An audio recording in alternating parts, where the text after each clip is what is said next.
বিভিন্ন ক্যান্সারের বিভিন্ন ধরন আছে, রিস্ক ফ্যাক্টর আছে আর কি।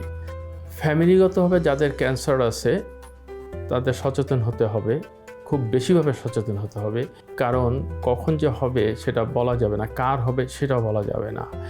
কিছু ইনভেস্টিগেশন আছে, সেই ইনভেস্টিগেশনগুলো করতে হবে, যেমন ধরেন জেনেটিক ইনভেস্টিগেশন আছে সেগুলো, এবং তার প্রতি 3 মাস পরে হোক অথবা 6 মাস পরে হোক তার একজন অঙ্কোলজির কাছে যেতে হবে।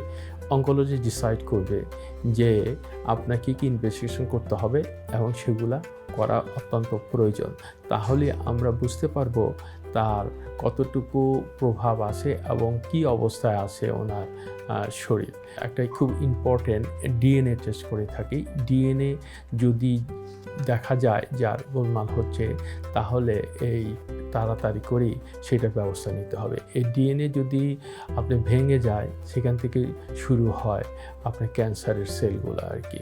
সো আমি প্রত্যেকের আহ্বান করব, বলবো নিজে থেকে সচেতন হন।